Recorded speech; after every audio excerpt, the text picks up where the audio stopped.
ॐ नमः माता पिता चरणं नमः विद्याप्रदायकं दीक्षामन्तरं गुरोरवन्दे वन्दे गुरुपद पुनः पुनः। धन्य कहो उस ग्राम को जहाँ होता हरि नाम, आई के आसन लीजिए सिया सहित भगवान सियापति रामचंद्र भगवान की जय शरणम प्रभु। परम आदरणीय हमारे आज की कथा को श्रवण करने वाले भक्त प्राणियों, आज फिर भी बड़ी खुशी की बात है कि श्री गौ माता मंदिर दनहाक शहर से एक बार फिर भी कथा आरंभ होने जा रहा है। और आज की कथा जो है सो गाज का व्रत का कथा है। और गाज का व्रत क्या है वो आप सुनने की महती कृपा करें।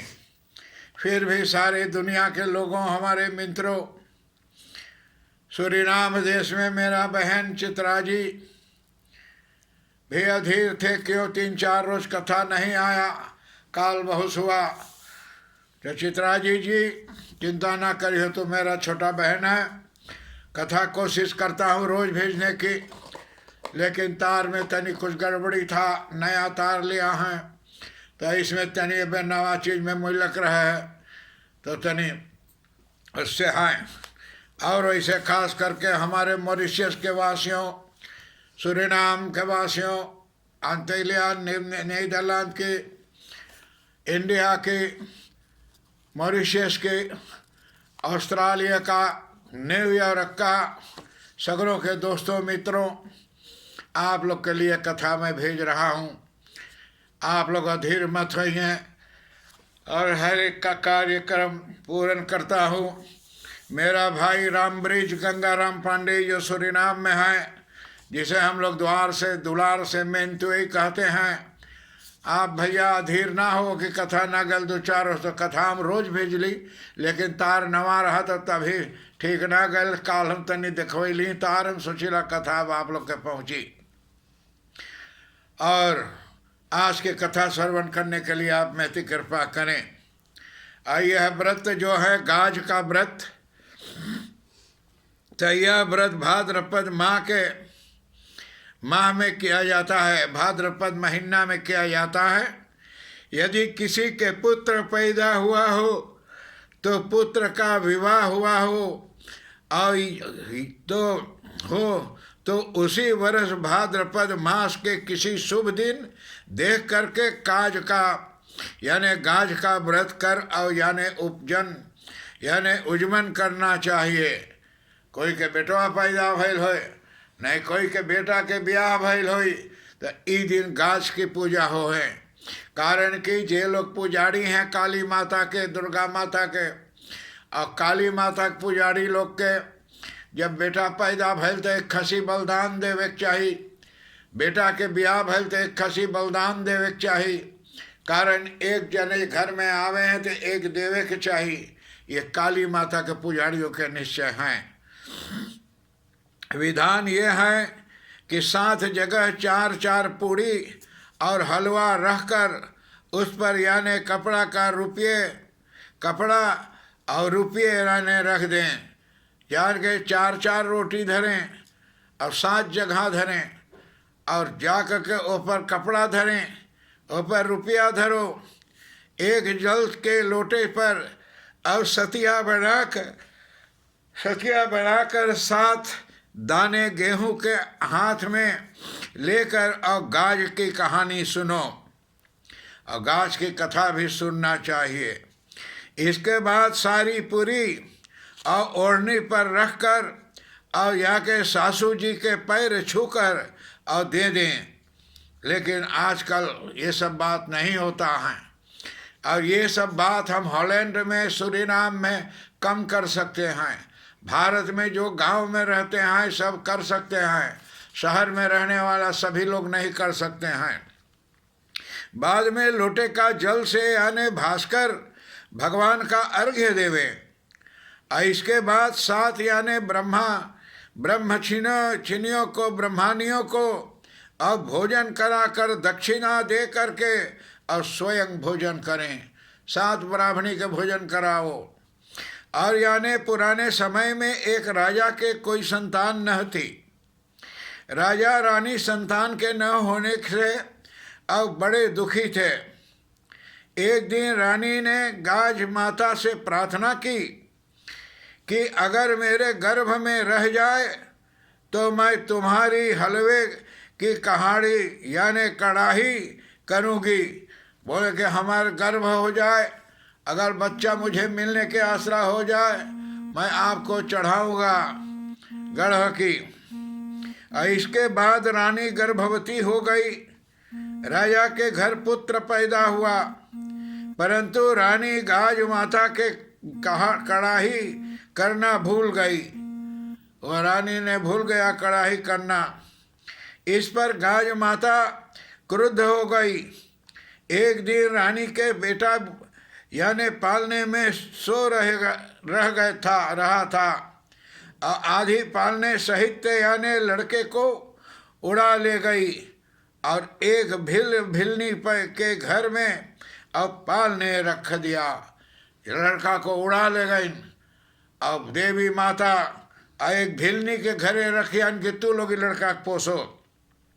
जब भिलनी जंगल में आए तो उन्होंने अपने घर के एक यानी लड़के को अब पालने को सोता पाया। जाकर वन में पाइन लड़का कर हुआ सोवत रहा। और भिलनी ने के कोई यानी संतान न थी। भगवान का प्रसाद समझकर वो दोनों प्राणी भील और भिलनी ने दंपति बहुत प्रसन्न हुए। दोनों प्राणी बहुत प्रसन्न भइं। और एक धोबी राजा और भील दोनों ने के कपड़े धोता था। और धोबी राजा के महल में कपड़े देने गया तो महल में यानी शोर हो रहा था कि यानी गाज माता लड़के को उठा ले गई। तो राजा के घरे हलचल मचल रहा कि गाज माता ने इस लड़का को उठा ले गई। धोबी ने बताया कि मैंने आज एक लड़के को भिलनी के घर में पालते हुए सोता देखा है। अब जाके बताइन भिलनी कि हम एक भिलनी के घरे एक लड़का के जाके देखली सोवत रहा हुआ एक लड़का। राजा ने भील दंपति को बुलाया कि हम गाज माता की व्रत करते हैं और गाज माता ही ने हमें बेटा दिया है। अब वो जा करके भिलनी आइन तो राजा से बोलिन कि हे राजा, हम गाज माता के पूजा करीला तो ओकर पूजा करने से हमें पुत्र मिला है और गाज माता ही और हमें बेटा दिया है। यह सुनकर रानी को अपनी भूल पर एहसास हो गया।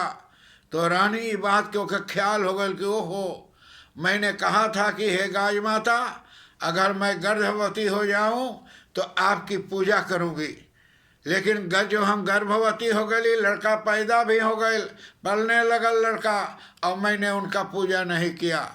तो आदरणीय, हम जितने लोग इस कथा को सुनते हैं, अगर जो एक चीज ना हो सके तो वादा मत करना देवी देवता भगवान से, और देवी देवता भगवान से मजाक मत करना चाहिए। जो हो सके तो करो। तो गाज माता ही ने हमें बेटा दिया है, ये बात सुनकर रानी को अपनी भूल को जाकर एहसास हुआ और रानी गाज माता की प्रार्थना करने लगी कि मेरी भूल के कारण ऐसा हो गया। हे गाज माता, आज जाकर के पश्चाताप मुझे हुआ है, मैं पश्चाताप यानी सोच कर रहा हूँ। हे गाज माता, मेरी भूल क्षमा कर दो और मैं आपकी यानी कड़ाही अवश्य करूँगा। वह आपके पूजा जरूर करब माता, हमार गलती भूल के माफ़ कर दो, मेरा लड़का ला दो। तो गाज माता ने प्रसन्न होकर उसका लड़का फिर वापस ला करके भील भिलनी को और दंपति के घर में यानी प्रसन्न हो गया और उसे एक पुत्र प्राप्त हो गया। जा करके उसको दिया। ये लोग बहुत खुशी भई। तब रानी ने गाज माता की श्रृंगार किया और उसकी शुद्ध घी से हलवे की कढ़ाई की।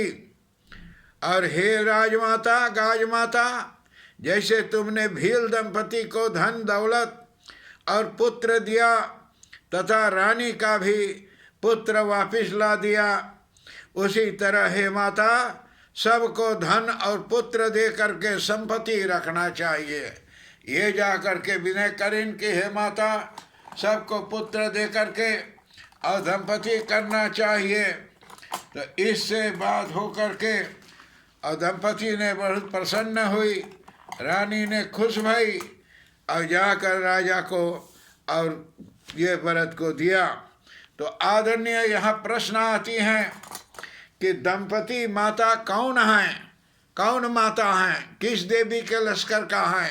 आज इतने माताओं के नाम हम सुनते हैं, लेकिन गाज माता की हम लोग न सुने रही। तो आज हम लोग गाज माता की कथा सुने हुए हैं और अगले बार की कथा होगा उमा माहेश्वरी व्रत, यानी उमा माहेश्वरी व्रत है। ये कौन माता है, ये अगले बार के कथा में आप सुन पाएंगे। मैं सोचता हूँ कि ये कथा फिर भी आज के पास पहुँचेगा। हर एक बड़ों को प्रणाम, छोटों का आशीर्वाद देते हुए आप लोगों से विदाई ले रहा हूँ। ओम शांति शांति शांति, हरिओम।